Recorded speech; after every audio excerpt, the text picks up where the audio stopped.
Harding County in northeastern New Mexico. It's here that our story begins. Over the plateaus and canyons near the village of Mosquero, the sound of an airplane can be heard. A single motor ship flying low.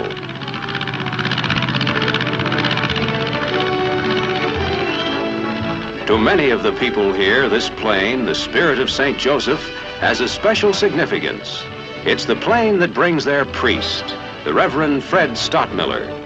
This is the story of 2 days. He'd call them 2 ordinary days in his life.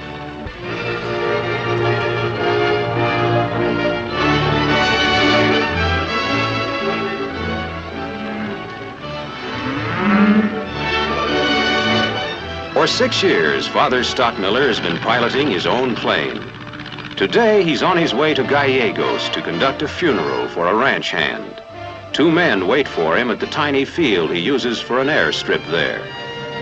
Although his 11 mission churches are spread out over a 4,000 square mile area, the Padre can overcome the handicap of distance by flying from his main parish, St. Joseph's in Mosquero, to wherever his duties take him.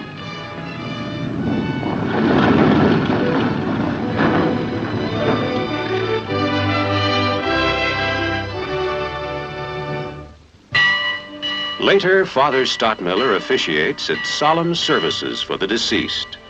Friends from nearby ranches join the family as the simple wooden coffin is carried to the tiny graveyard alongside the mission church.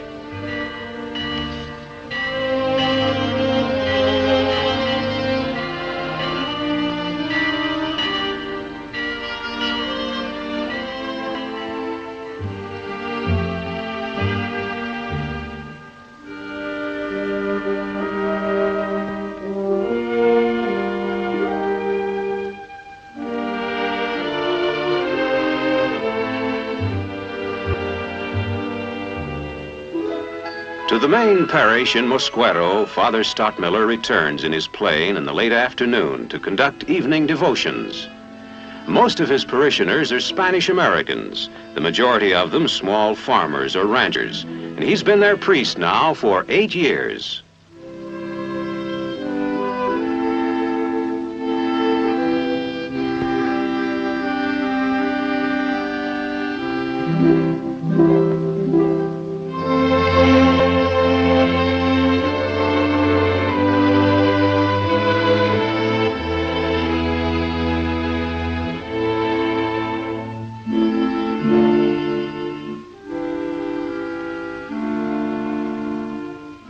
Next morning, as he's eating breakfast in the parish house, a young girl from the village comes to see the Padre. She brings a very special and difficult problem.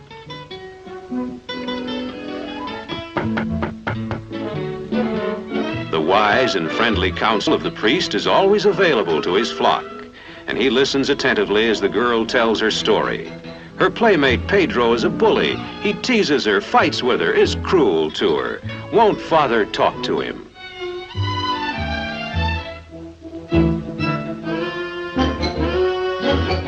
The Padre says that he will, at once, and his questioning soon discloses that the girl is right, that Pedro's conduct in the matter leaves something to be desired.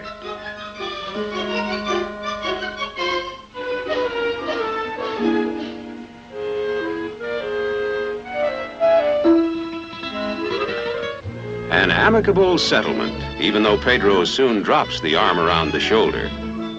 At any event, peace seems momentarily restored. When his work and studies permit, Father Stottmiller turns to his chief hobby, his birds.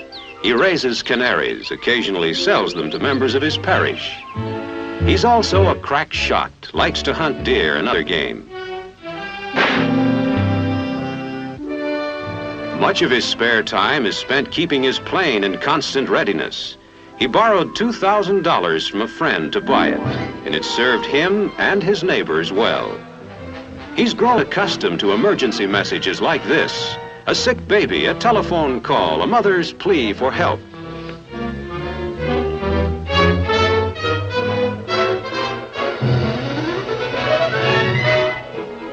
The Padre talks to the young mother, Husband away on business, baby sick, getting worse. No doctor nearby. Please hurry, father. She's at an isolated ranch 50 miles away.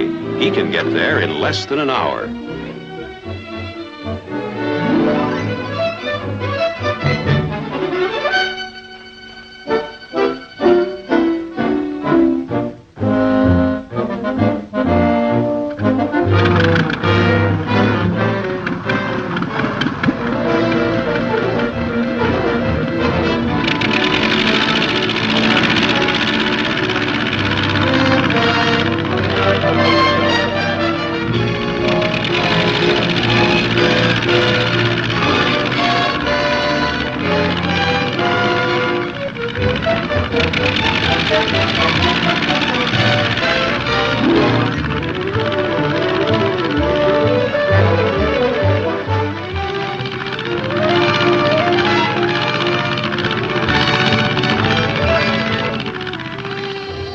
While the mother comforts the ailing baby, the priest heads for the ranch.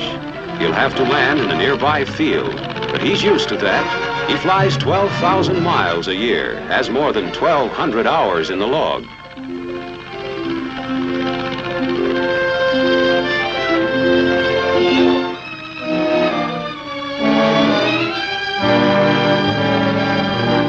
Five minutes after the phone call, the mother sees the Spirit of St. Joseph bank over her house.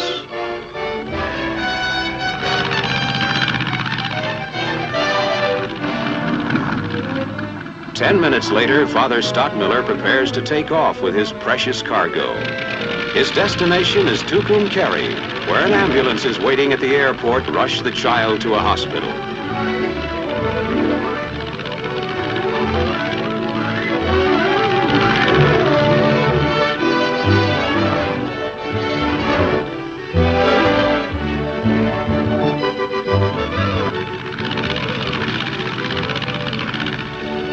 This is the end of the journey.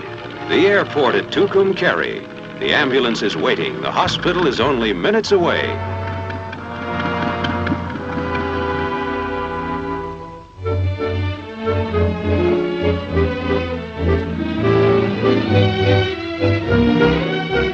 There's no brass band here, no cheering crowds, no newspaper men clamoring for a headline. Just an ambulance driver, an anxious mother, sick baby, and their priest.